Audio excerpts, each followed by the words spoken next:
저와 여러분이 일상에서 무의식적으로 자주 사용하는 말이 있습니다. 무슨 말일까요? 아이고 죽겠다. 뭐 배고파 죽겠다. 뭐 힘들어 죽겠다. 피곤해 죽겠다. 심지어 뭐 즐거울 때도 있다. 아이고 웃겨 죽겠다. 뭐 그렇게 죽겠다는 말을 많이 쓰는지 모르겠어요.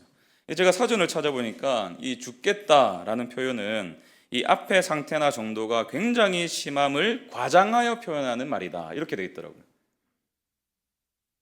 제가 이 사전적인 정의를 보면서 한 가지 생각이 든 것이 이거예요. 우리가 참 우리의 처한 상황이나 문제들을 너무나 쉽게 과장하고 있구나. 그러니까 날마다 뭐 죽겠다 하는 건 아닌가. 지난 화요일에 우리 박민구 목사님 오셨잖아요. 어떤 성도님이 박민구 목사님 떠오르면 민근이는 이거 생각난다고. 그리고 한 가지 더 기억나는 것은 이렇게 눈을 가리는 거. 기억나시죠? 문제가 이제 눈앞에 있으니까 하나님이 안 보인다는 거죠. 그러니까 내 문제가 제일 힘들고 내가 처한 상황이 제일 고통스러운 거예요. 우리는 여기서 한 가지 질문을 던져봐야 됩니다. 여러분, 우리의 현실의 벽이 이렇게 크게 느껴질 때 과연 우리가 믿는 십자가 신앙은 저와 여러분의 삶에 어떤 능력을 발휘하고 있나요? 우리의 월급이 들어오자마자 나가고 그래서 통장을 텅장이라 하더라고요. 카드 회사가 다 뺏어가요. 질병이 갑자기 찾아옵니다. 너무 고통스럽죠. 자녀들의 방황이 또 매일 밤에 한숨과 눈물로 지새우게 하고, 그러한 실제적인 문제들이 우리의 삶에 산적해 있습니다. 너무나 실제적이고 현실적인 문제임에 반해서 십자가는 과연 우리의 삶에 얼마나 실제적인가? 고난주간을 통과하고 있는데요, 십자가는 과연 여러분의 삶에 얼마나 실제적이고 또 어떠한 영향을 구체적으로 미치고 있습니까?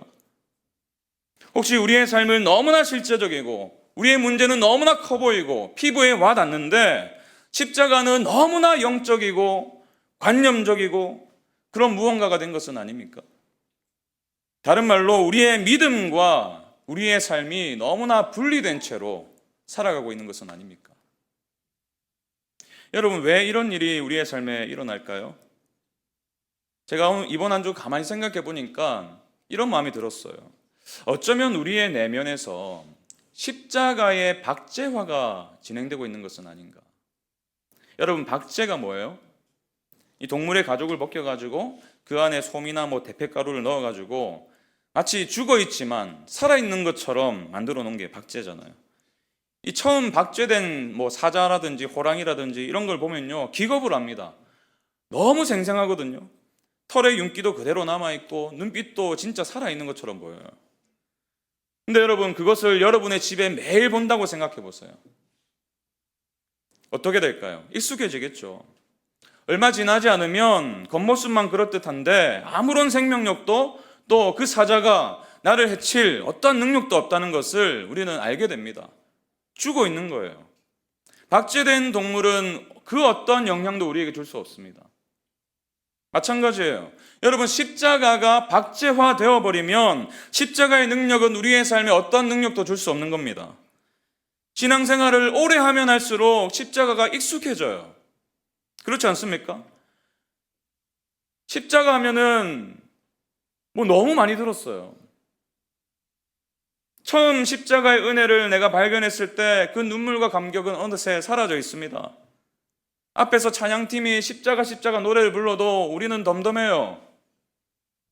집에 가면요, 벽에 십자가도 걸려 있고 문패에는 기쁨이 되는 교회 명패에 우리 십자가 그려져 있잖아요.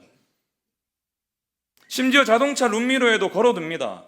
그런데 정작 십자가의 능력은 우리의 일상에서 경험하지 못한 채 살아가고 있는 것은 아닌가.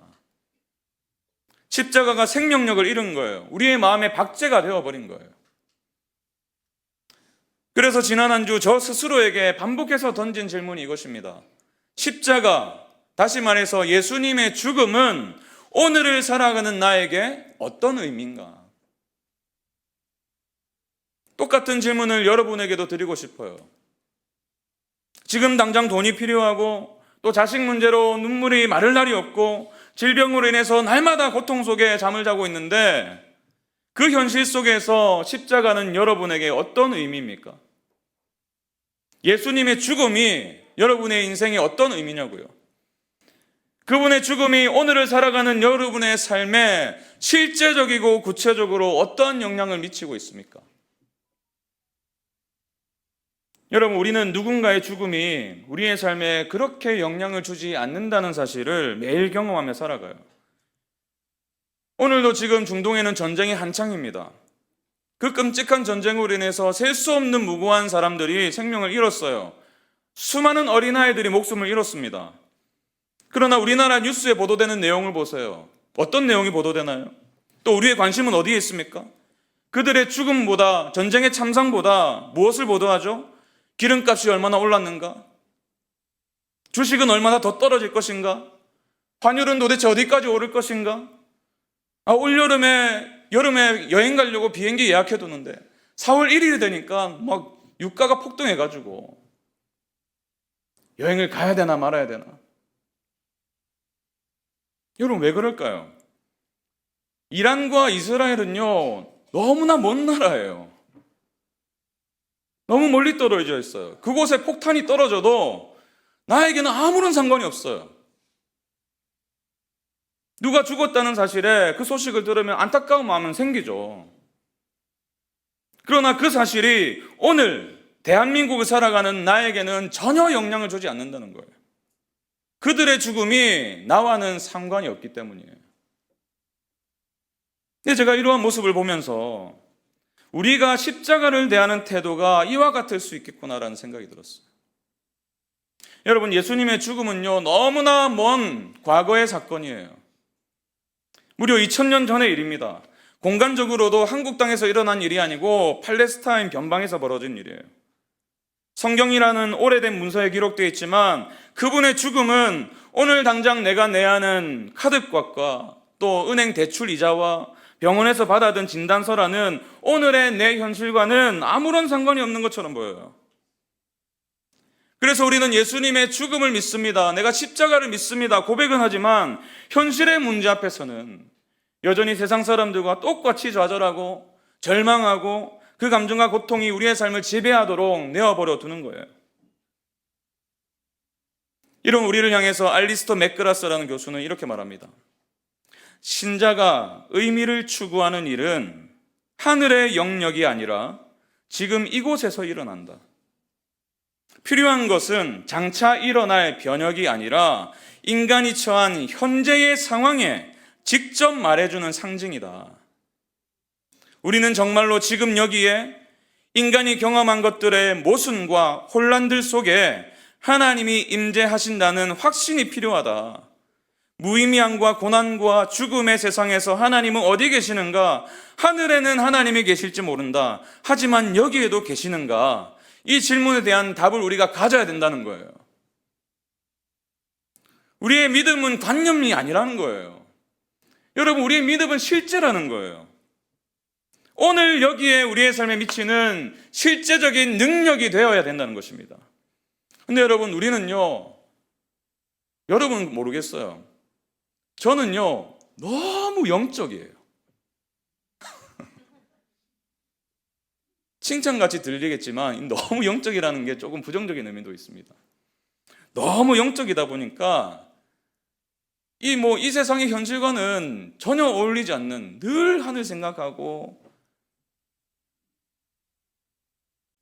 그러다 보니까 우리의 실제의 삶과 우리가 믿는 그 신앙을 연결시키는 것에 익숙하지가 않아요.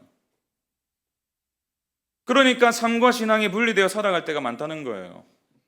그러다 보니 십자가는 고난주간 때 잠깐 생각하고 그냥 일상에 살아갈 때는 생각나지도 않는, 현실에는 아무런 답도 또 능력도 주지 못하는 무용지물이 되어버린 것은 아닌가요?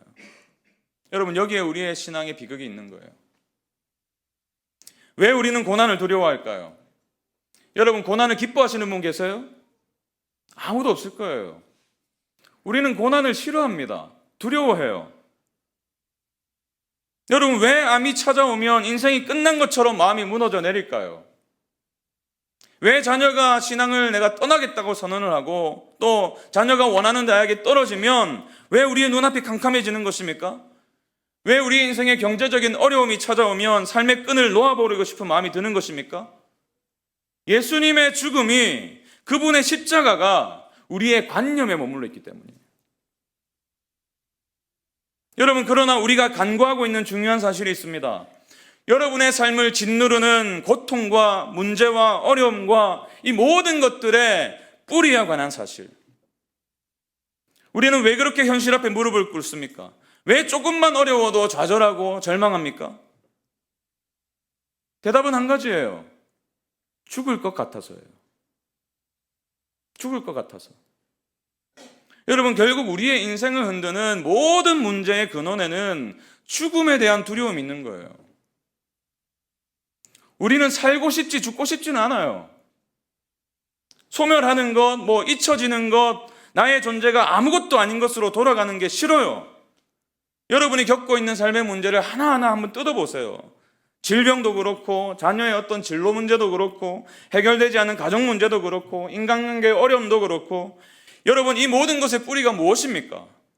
왜 우리는 이 고난을 두려워합니까? 왜 빨리 지나가고 해결되기를 바라고 있습니까? 죽음을 두려워해서요. 돈이 없어서 불안한 것도 나의 생존이 위협받기 때문 아닙니까? 자녀가 실패할까 봐 두려운 것도 자녀의 삶이 절망하고 좌절해서 죽을 것처럼 힘들어할까 봐 아닙니까? 우리가 기쁨을 잃어버리고 좌절하는 이 모든 현상의 핵심에는 언제나 죽음이 도사리고 있어요. 성경은 이 죽음의 근원에 대해서 단 한 줄로 이렇게 명확하게 선포합니다. 로마서 6장 23절 보세요. 죄의 삭은 무엇이요? 사망이요. 죄의 삭은 사망이요. 여러분, 죽음이 죄의 결과라면 우리를 휘청거리게 하고 밤낮 잠을 설치게 만드는 우리의 인생의 모든 현실적인 문제는 결국 죄의 뿌리를 두고 있는 거예요. 사도 바울은 로마서 5장 12절에서 이렇게 선포합니다. 그러므로 한 사람으로 말미암아 죄가 세상에 들어오고 죄로 말미암아 무엇이 들어왔나니? 사망이 들어왔나니 이와 같이 모든 사람이 죄를 지었으므로 사망이 모든 사람에게 이르렀느니라. 여러분, 아담이 범죄한 이후에 이 세상에 죄가 들어왔어요. 그 이후로 성경의 역사, 아니 인류의 모든 역사는 죽음의 역사가 되었어요. 창세기 5장에 나온 아담의 계보를 읽어보십시오. 아담의 계보가 적힌 이 본문을 보면요, 반복해서 등장하는 문구가 있어요. 그는 몇 세를 살고 죽었더라. 그 전까지는 죽음이 없어요. 죄를 범하고 난 이후에 그는 몇 세를 살고 죽었더라. 아담은 몇 세를 살고 죽었더라. 셋은 몇 세를 살고 죽었더라. 에노스가 죽었더라. 무드셀라가 죽었더라. 죽었더라. 당시의 사람들이 1000년 가까이 살았지만 그 인생의 마침표에는 예외 없이 죽음이 기다리고 있었어요. 그리고 이 죽음의 역사는 멈추지 않았습니다. 오늘까지 이어지고 있어요. 그리고 죽음의 역사가 흐르는 그 한복판에는 무엇이 넘실대고 있습니까? 죄가 넘실대고 있어요. 뉴스를 장식하는 수많은 사건들을 보십시오.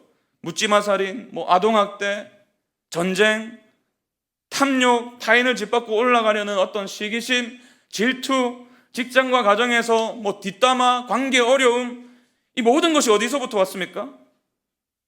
죄로부터 온 거예요. 그래서 여러분, 우리의 인생은 죽을 때까지 탄식할 수밖에 없는 것입니다. 그래서 우리는 어떻게든 이 문제를 해결하려고 발버둥을 쳐요. 여러분 왜 그렇게 자녀를 좋은 대학에 보내길 원하세요? 남들에게 자랑하고 싶어서예요? 물론 그런 마음 조금 있겠죠. 근데요, 그런 마음이 있으실 거예요.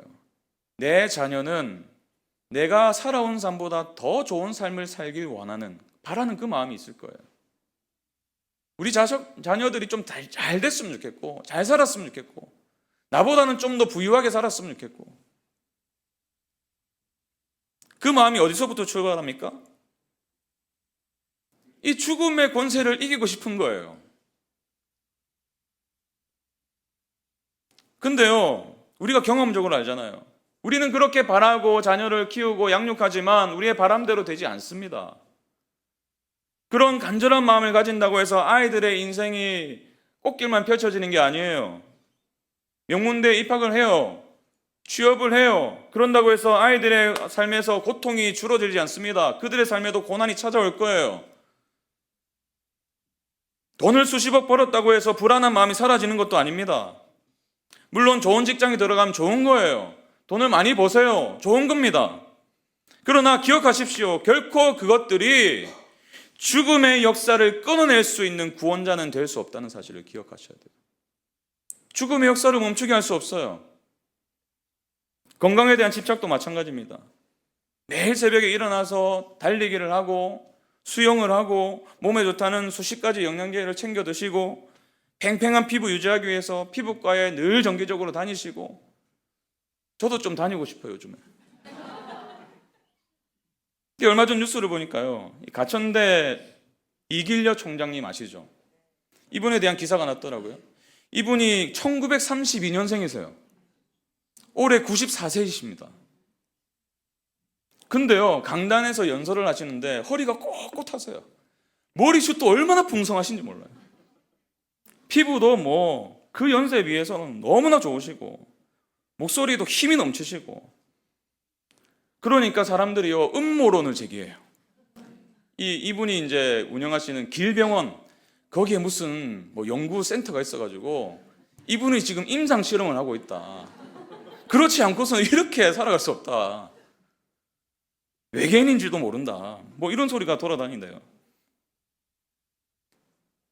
우리 성도님들 중에서도 동안이 많으세요. 옆에 분 얼굴 한번 보실까요? 한번 이렇게 고백합시다. 아유, 참 동안이십니다.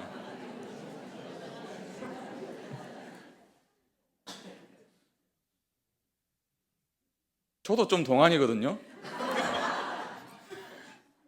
근데 여러분, 동안을 아무리 잘 유지한다 해도, 우리가 철저하게 건강을 관리한다 해도 죽음을 막을 수는 없어요. 100세를 거뜬히 넘긴다 해도 영원히 살 수 없습니다. 남들이 보기에는 뭐 이분의 총장님 이분의 삶을 봐도 남들은 다 뭐 와 대단하다, 대단한 삶이다 칭찬은 하지만 이분도 남몰래 흘리는 눈물이 있을 거예요. 왜 고민이 없을까요? 왜 근심이 없겠습니까? 여러분, 이게 우리 한계입니다. 우리 모두가 피할 수 없는 현실이고요, 한계예요. 우리의 어떠한 노력도 어떠한 시도도 죽음의 역사를 멈출 수 없어요. 근데 여러분, 여기에 복음이 있습니다. 그래서요, 예수님이 죽으셨어요. 우리가 어떠한 것을 통해서도 죽음의 역사를 끊을 수 없다는 사실을 아셨기 때문에 예수님이 친히 이 땅에 오셔서 죽으셨어요. 여러분, 예수님의 십자가의 죽음은 어떤 오래된 교회 스테인드 글라스에 새겨진 어떤 그림, 상징, 또 우리의 삶과는 전혀 동떨어진 어떤 영웅담 이런 게 아니에요. 우리의 삶의 고통과 직결된 역사적인 사건입니다. 예수님은 신화 속의 주인공이 아니에요. 여러분, 이스라엘의 일반 역사가 요세푸스, 또 로마의 타키투스 이런 사람들이요, 예수님의 십자가의 죽음을 역사로 기록했어요. 성경에만 기록된 게 아니에요. 실제로 일어난 사건입니다. 그분은 실제로 이 땅에 오셨어요. 실제로 우리와 똑같은 몸을 입고 이 땅을 살아가셨어요. 배고픔을 느끼셨어요. 피곤함도 느끼셨어요. 실제로 또 체포되셨습니다. 채찍들을 당하셨어요. 그리고 로마의 사형틀인 그 끔찍한 십자가 위에서 실제로 죽으셨어요. 이것이 오늘 우리가 읽은 마태복음 본문의 기록입니다. 예수님은 육체적인 고통만 당하신 게 아니에요. 영적인 고통도 당하셨어요. 지금까지 한 번도 끊어진 적이 없었던 성부 하나님과의 관계가 십자가 위에서 완전히 끊어졌어요. 우리로서는 도저히 상상도 할 수 없는 그 완전한 연합이 그 십자가 위에서는 끊어졌어요. 왜요? 죄의 모든 죄를 다 뒤집어쓰시고, 그래서 이렇게 절규하신 것 아닙니까? 46절 보세요. 제9시쯤에 예수께서 크게 소리질러 이르시되 엘리 엘리 라마 사박다니 하시니 이는 곧 나의 하나님 어찌하여 나를 버리셨나이까 하는 뜻이라. 지금까지는 아버지라 불렀어요. 한 번도 나의 하나님이라 부른 적이 없으세요. 근데 십자가에서는 철저하게 아버지 되시는 하나님이 그를 버리셨기 때문에 나의 하나님 어찌하여 나를 버리셨나이까. 이 처절한 절규 앞에서 사람들이 어떻게 반응하죠? 조롱했어요. 47절부터 49절 보세요. 거기 섰던 자 중 어떤 이들이 듣고 이르되 이 사람이 엘리야를 부른다 하고 그 중에 한 사람이 곧 달려가서 해면을 가져다가 신포도주에 적시어 갈대에 꿰어 마시게 하거늘 그 남은 사람들이 이르되 가만두라 엘리야가 와서 그를 구원하나 보자 하더라. 조롱이에요. 우리가 영화를 보면요, 이 절체절명의 순간에 주인공이 위기가 닥쳤을 때에 음악이 쫙 바뀌면서 숨어있던 아군들이 막 와가지고 주인공을 구출해내는 익숙한 메타포 아닙니까? 근데 십자가 위에서는 그런 일이 일어나지 않았어요. 성부 하나님은 침묵하셨습니다. 예수님을 구하기 위해서 하나님이 보내신 천사는 한 명도 없었어요. 그리고 성경은 분명히 기록하죠. 50절 보세요. 예수께서 다시 크게 소리 지르시고 영혼이 떠나시니라. 주님은 십자가에서 죽으셨습니다. 근데 이 죽음은 자발적인 죽음이에요. 그래서 마태는 영혼이 떠나시니라, 예수님을 주어로 써서 영혼이 떠나시니라, 자신의 영혼을 스스로 내어주셨다는 거예요. 자신이 스스로 죽으셨다는 거예요. 왜 그러셨습니까? 우리의 삶에 드려진 그 죽음의 능력을 죽이기 위해서예요. 그래서 그분은 죽음의 근원인 우리의 모든 죄를 다 뒤집어 쓰시고 십자가에서 죽으신 것입니다. 여러분, 그분의 죽음은 관념적인 죽음이 아닙니다. 그분은 실제로 고통을 당하셨어요. 죄의 궁극적인 결과인 죽음, 다시 말해서 육신의 파괴와 영적인 지옥의 고통을 실제로 온몸으로 받아내셨습니다. 여러분 꼭 기억하십시오. 그분은 실제로 죽으셨어요. 실제로 죽으셨어요. 그래서 그분의 죽음이, 실제로 죽으신 그분의 죽음이 오늘 우리의 삶에, 실제 삶에 역사하는 능력이 되는 거예요. 그래서 본문은 그분의 죽음 이후에 일어난 엄청난 사건 두 가지를 기록합니다. 첫 번째는요, 성전 지성소의 휘장이 위에서부터 아래로 찢어졌어요. 51절 보십시오. 이에 성소 휘장이 위로부터 아래까지 찢어져 둘이 되고 땅이 진동하며 바위가 터지고. 우리 성경에는 51절의 처음 구절이 이에 이렇게 번역되었지만 사실 51절을 원어로 보시면 이두라는 헬라어로 기록되어 있어요. 감탄사예요. 보라! 보라예요. 이두. 근데 이 이두라는 단어는 마태복음에 있어서는 언제나 이 단어가 쓰일 때는 하나님의 개입하심, 하나님의 역사하심을 나타낼 때 이 단어가 쓰였어요. 보라! 하나님이 역사하신다. 그 단어를 왜 51절에 썼습니까? 휘장이 위에서부터 아래로 찢어진 것은 사람이 한 일이 아니라는 거예요. 보라! 하나님이 위에서부터 휘장을 아래로 찢으셨다. 하나님이 행하신 일이라는 거예요. 여러분, 하나님은 왜 휘장을 찢으셨습니까? 예수님의 죽음으로 말미암아 마침내 우리의 모든 죄값이 완벽하게 지불되었음을 선포하신 거예요. 그래서 누구든지 그 어디서든지 예수님 안에 있는 자들은 거룩하신 하나님께로 나아갈 수 있음을 상징적으로 선언해 주신 것입니다. 무슨 말이에요? 죽음의 역사를 이끌고 왔던 그 죄의 권세를 하나님이 완전히 멸하셨다는 거예요. 그래서 우리는 하나님께 언제든 나아갈 수 있게 되었습니다. 히브리서 10장 19절. 그러므로 형제들아, 우리가 예수의 피를 힘입어 성소에 들어갈 담력을 얻었나니 그 길은 우리를 위하여 휘장 가운데로 열어놓으신 새로운 살 길이요 휘장은 곧 그의 육체니라. 다시 말씀드립니다. 이것은 절대로 관념이 아니에요. 교리에 국한된 사실이 아닙니다. 여러분, 우리의 죄가 해결되었다는 말은요, 오늘 우리의 현실에서 겪고 있는 수많은 죄의 결과들, 두려움들, 허무함들, 정죄감, 삶에 대한 맹목적인 불안, 이 모든 것의 근원이 해결되었다는 말이에요. 표면적으로는 우리는 여전히 인생의 무게에 짓눌려 살아갑니다. 수많은 문제들 틈에 끼어 살아갑니다. 그러나 더 이상 죄가 우리를 지배할 수 없다는 거예요. 그러므로 죄의 결과인 죽음이 주는 수많은 문제들도 더 이상 우리를 어찌할 수 없다는 것입니다. 그래서 성경은 죽음의 죽음을 선포해요. 죄가 해결되었기 때문에 당연히 죄의 결과인 사망, 죽음도 해결되었습니다. 이것이 두 번째 일어난 사건이에요. 예수님의 죽음 이후에 일어난 또 다른 일이 무엇입니까? 무덤 문이 열렸어요. 성도들이 살아났어요. 52절, 53절 보세요. 무덤들이 열리며 자던 성도의 몸이 많이 일어나되 예수의 부활 후에 그들이 무덤에서 나와서 거룩한 성에 들어가 많은 사람에게 보이니라. 자던 성도의 몸이 일어나되 죽었던 사람들, 무덤에 갇혀있던 시체들이 일어났다는 거예요. 살아났다는 거예요. 그래서 예수님이 부활하신 이후에 그들이 예루살렘 성에 나타났어요. 우리가 떠나보낸 사랑하는 성도들이 지금 예배당 문을 두고 들어온다고 생각해 보세요. 그 사건이 일어났다는 거예요. 왜 마태는 그 부활 이후에 일어난 사건을 지금 예수님의 십자가와 연결시키고 있습니까? 무슨 말이죠? 십자가의 죽음이 죽음을 이겼다는 거예요.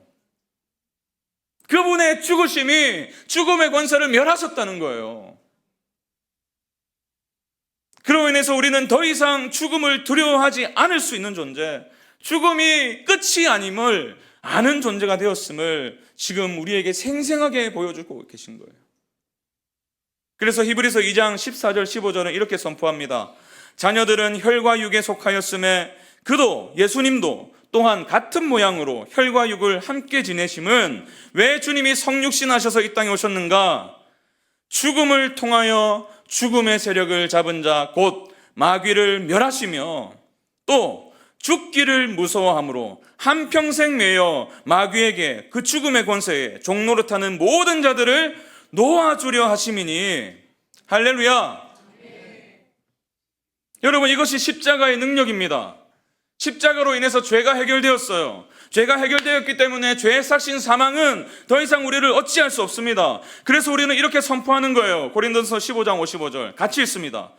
사망아 너의 승리가 어디 있느냐? 사망아 네가 쏘는 것이 어디 있느냐? 여러분, 이것은 교리가 아니에요. 학문이 아닙니다. 예수님의 죽음이라는 그 역사적인 사건, 실제로 일어난 그 사건이 준 우리를 향한 실제로 일어날 능력이에요. 여러분, 우리는 여기서 하나님의 엄청난 사랑을 경험하게 되는 거예요. 여러분, 하나님이 정말 원하셨던 게 뭔지 아세요? 우리로 죽음의 권세에서 자유케 되는 거예요. 더 이상 죽음을 두려워하지 않고 죽음에 얽매여가지고 늘 걱정하고 염려하고 불안해하고 그 모든 것들로부터 자유케 하시기 위해서 아들을 보내시고 죽이셨어요. 얼마나 하나님께서 그것을 원하셨던지, 얼마나 우리를 창조된 그 모습으로 회복하기 원하셨던지, 이것이 주님의 마음입니다, 여러분. 하나님은 구원받은 우리 성도들이 더 이상 죽음의 권세에 어찌할 줄 몰라서 눈만 뜨면 불안해하고 눈만 뜨면 눈물 흘리고 한숨 짓고 그런 삶을 살기 원하지 않으세요. 원하실 뿐만 아니라 아들을 보내시며 죽이기까지 하셨어요. 그리고 그 놀라운 생명의 역사가 죽음의 역사를 끊어내고 우리의 삶에 놀라운 생명을 선물로 주신 거예요.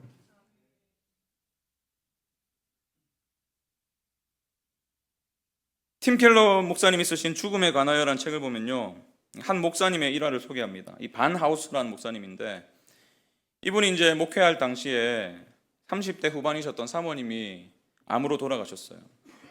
12살도 안 된 세 자녀를 남겨두고 떠나셨습니다. 그래서 이제 장례식 날에 이 목사님이 자녀들과 함께 차를 타고 장례식장으로 가고 있었어요. 근데 그때 대형 트럭이 그 차를 추월해서 가는데, 그 추월해서 갈 때에 반대편에서 추월해서 가는데 그림자가 그 차를 덮은 거예요. 그래서 그 목사님이 아이들에게 이렇게 물었어요. 얘들아, 트럭과 트럭의 그림자 중에 어느 하나에 치여야 된다면 너는 어느 쪽을 택하겠니? 애들이 당연히 그림자죠. 그래서 이 목사님이 이렇게 대답했어요. 그게 바로 지금 엄마에게 일어난 일이야.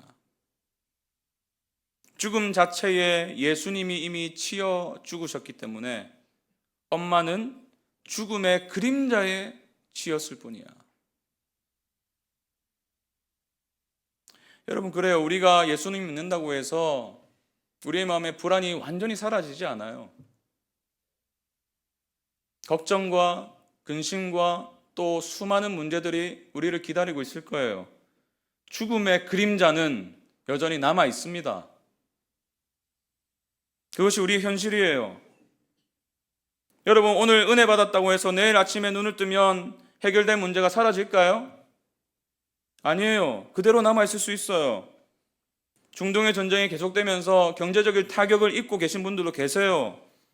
연로하신 부모님 돌보시느라 몸과 마음이 지쳐 있을 거예요. 직장에서 인정받지 못해서 좌절감에 빠진 지 오래인 분도 계실 거예요. 이것이 우리의 현실입니다. 그러나 여러분, 반드시 기억하십시오. 그 모든 현실의 고통은 죽음이 아니라 죽음의 그림자일 뿐이에요. 죽음은 이미 죽었습니다. 예수님이 죽음을 죽으셨어요. 그분이 죽음을 선택하셨기 때문에 십자가는 패배의 상징이 아니라 승리의 상징이 되었어요. 그렇기 때문에 우리 모두에게는 죽음의 그림자에 맞서 싸울 승리가, 그 승리의 능력이 이미 주어진 줄로 믿습니다. 이 믿음으로 오늘의 문제와 오늘의 우리 현실을 통과해 나갈 때 결국 우리의 삶에도 오늘 본문에 기록된 백부장의 고백이 터져나오게 될 거예요. 54절. 이는 진실로 하나님의 아들이었도다. 십자가에 죽은 그 예수 그리스도가 하나님이셨구나.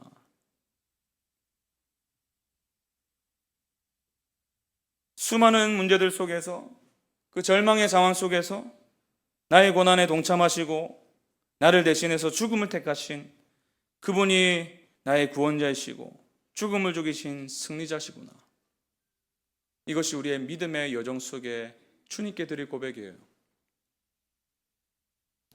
그분은 지금도 살아계십니다.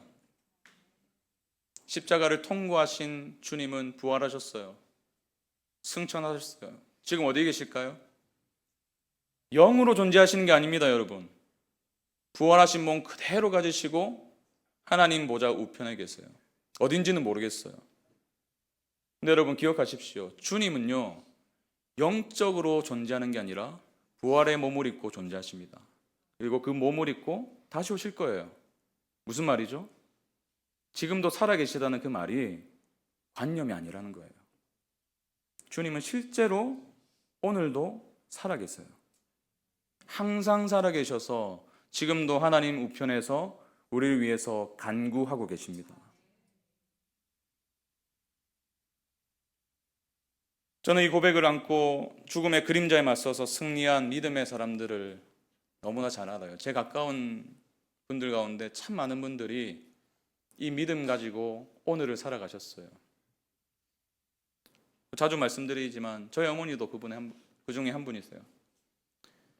기력이 있을 때까지 예배당에 나오셔서 하나님 찬양하시고 믿음을 선포하시고 옆에 있는 환자에게 자신도 환자면서 복음을 전하시고, 그리고 사랑하는 박경호 목사님, 제가 일전에 한번 소개해 드렸는데요. 제가 영안교회 사역할 때에 박정근 목사님 후임 담임 목사님이 오신 분이세요. 사역 시작하신 지 1년 조금 지나서 암 진단을 받으셨어요. 소천하셨어요. 근데 그분의 방 창문에 항상 붙어있는 말씀이 뭐였는지 아세요? 빌립보서 1장 21절. 내게 사는 것이 그리스도니 죽는 것도 유익함이라. 그 정신으로 목회를 하셨어요. 마지막 순간까지 웃음을 잃지 않으셨어요.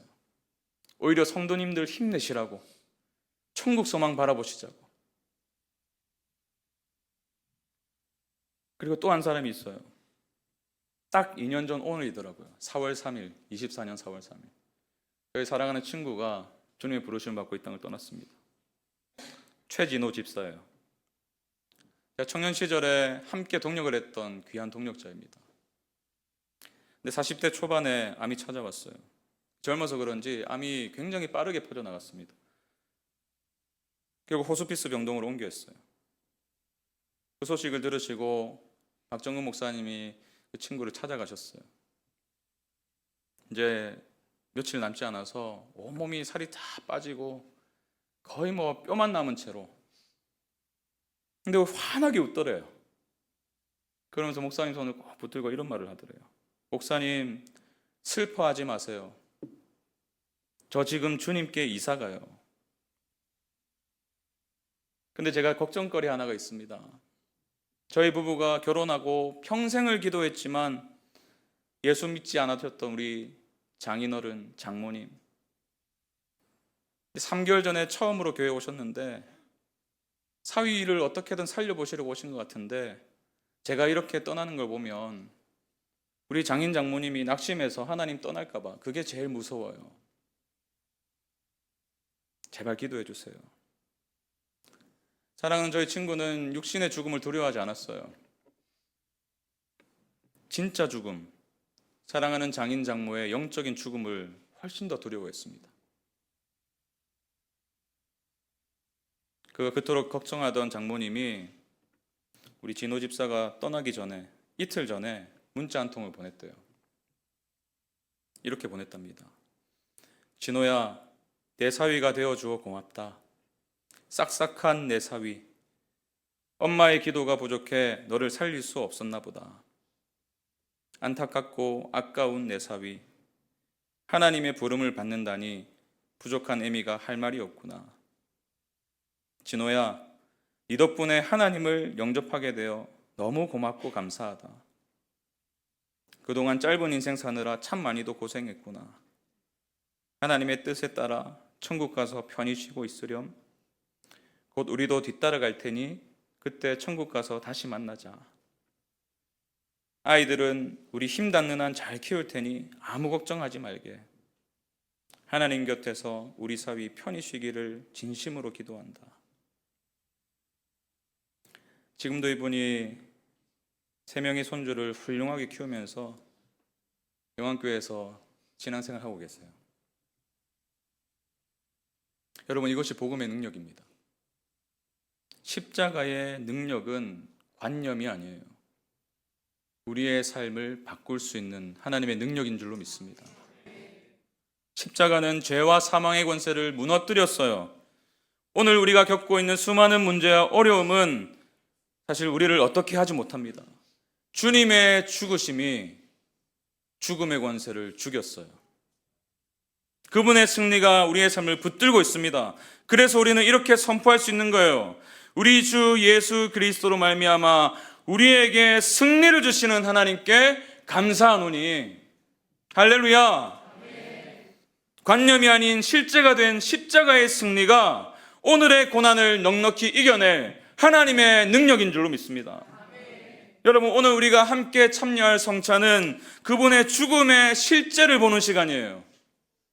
그 능력을 경험하는 시간이에요. 그분의 죽음이 죽음을 죽였음을 다시 한 번 더 확인하는 시간입니다. 사랑하는 여러분, 십자가의 능력으로 오늘을 이기며 살아가시기 바랍니다. 그 소망으로 끝까지 인내하시기 바랍니다. 그리고 영광스러운 부활을 맞이하시길 주님의 이름으로 축원합니다. 제가 한번 기도하겠습니다. 하나님, 그렇습니다. 예수님의 죽음은 나와 상관이 없는 저 멀리 떨어진 이야기가 아니라, 누군가가 지어낸 어떤 교리도 아니라 실제로 일어난 역사적인 사실임을 다시 한 번 더 깨닫습니다. 주님이 죽으심으로 일어난 그 놀라운 일들도, 휘장이 찢어지고 죽은 자가 살아난 그 일도 실제로 일어난 사건인 줄로 믿습니다. 그러므로 주님, 오늘을 살아가는 우리에게도 당신의 그 죽음의 능력이, 그 십자가의 능력이 하나님, 우리의 삶에 드리운 죽음의 그림자를 능히 이길 능력인 줄로 믿사오니, 오늘 함께 주님의 몸과 또 피를 나눌 때 그 능력을 다시 한 번 더 기억하며 그 능력을 통해 승리하는 인생 살아갈 수 있도록 인도하여 주시옵소서. 감사드리며 예수님 이름으로 기도합니다. 아멘.